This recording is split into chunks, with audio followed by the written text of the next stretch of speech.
Me gustaría entender lo que está pasando en Venezuela a día de hoy. Y esto no viene de ahora, sino que viene de hace años. Entonces me gustaría que si pudieras explicar brevemente cómo era la Venezuela justo antes de la revolución bolivariana, del chavismo. O sea, cómo era esa Venezuela y por qué aparece un personaje como Hugo Chávez, que primero lo intenta, un golpe de Estado no funciona y al final gana unas elecciones. O sea, para que la gente comprenda por qué estáis así. Y sabes qué, para que también yo creo que las sociedades aprendan algunas lecciones de otras experiencias, porque al final, si algo aprendimos los venezolanos es que uno no puede tomar la democracia y la libertad como algo, tú sabes, que te vino en el biberón y ya.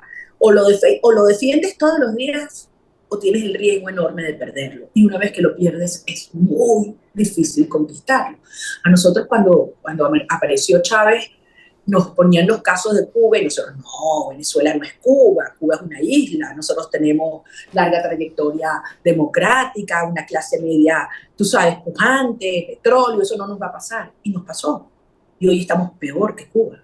Y por eso hay que entender cómo al final las democracias, si no son verdaderamente efectivas en dar resultados, donde la gente sienta confianza, se pueden desmoronar. Y yo creo que nosotros tuvimos una terrible crisis de confianza en los últimos años de la democracia antes de la llegada de Chávez. Y Chávez buscó exacerbar esas fallas del sistema democrático y las divisiones entre los venezolanos. Y fue brutal, Jordi, porque fue, voy a dividir esta sociedad. Y lo hizo entre ricos y pobres, blancos y negros, izquierda y derecha, los del este, los del oeste, los de adentro, los de afuera, ¿sabes? Los del pasado. Fue una cosa brutal. Y ese discurso tremendamente incendiario que busca la venganza puede ser muy efectivo, ¿sabes? Porque la gente empieza a justificar todas sus angustias, sus justificadas decepciones y pretender pasarle la factura a otro. Y además, Chávez, cuando llegó al poder, el barril de petróleo estaba a $8 y llegó a 147. Entonces te imaginarás, ¿sabes? Esa manguera, ese tubo de plata, plata, plata, plata, usado para imponerse. Y fue destruyendo uno a uno todos los órganos del poder público. El sistema judicial, en menos de unos cuantos años, ya habían hecho una racia, habían sacado más del 90% de los jueces, los habían cambiado. El Congreso tomó control absoluto del Congreso. El poder electoral, que Venezuela es un órgano de poder público, lo controlaron absolutamente y después fueron contra los medios de comunicación, contra los partidos políticos, contra el sector privado, contra las academias, contra todo. Y fueron tomando control y control y control y sembrando el terror en la sociedad. Si tú acabas con el empleo, tú acabas con las empresas y tú haces a la sociedad dependiente del Estado, que te da un bono, que te da una bolsa de comida, entonces tú vas haciendo una sociedad absolutamente sumisa. Y eso fue lo que el régimen hizo, incluyendo las Fuerzas Armadas, que la infiltraron y la acabaron con el mérito, sacaron a los mejores, ascendieron a los últimos en sus promociones, metieron a los cubanos dentro de nuestras Fuerzas Armadas y convirtieron a Fuerzas Armadas en una especie de guardia pretoriana de Chávez y el chavismo. Entonces, era una Venezuela que estaba prácticamente postrada. Pero, paradójicamente, fíjate esto, una de las cosas que ellos buscaron, que fue promover la migración, parece mentira. O sea, que un gobierno busque que la gente se vaya, ¿no? Tenía varios propósitos. Uno era una especie de válvula de escape al drama social, porque entonces la gente huía en los años de hambre, de más hambre, 2016, 17, 18. Y eso separó a nuestras familias. O sea, imagínate que de España saliera la cuarta parte de la población. Imagínate lo que sería eso para cualquier país. Entonces no hay una sola familia en Venezuela que no esté dividida. Y eso también buscaba, desde la perspectiva del régimen, hacernos sentir débiles, las madres sin los hijos, los hermanos cada uno en un lugar del mundo, los abuelos que no conocen a los nietos, ¿sabes? Muchachitos chiquiticos que no conocen al papá, que no lo han visto en 8, 9, 10 años, una cosa brutal. Y esa se convirtió paradójicamente en la fuerza que nos unió.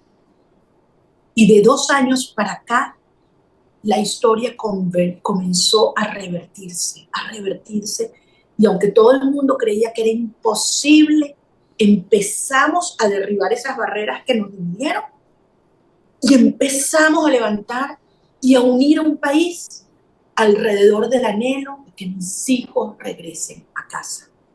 Y ahí comenzó este movimiento social y cultural que nos ha traído hasta ahora. Uh-huh.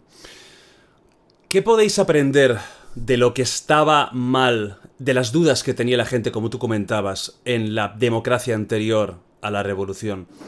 ¿Qué es lo que se estaba haciendo mal que no se puede volver a repetir si al final la democracia vuelve a Venezuela? Eso es una pregunta importantísima.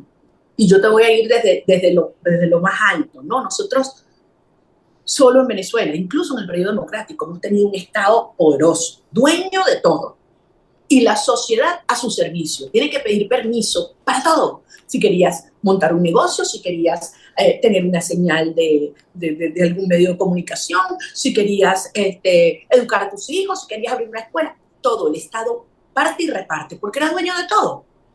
Del petróleo, del subsuelo, todo.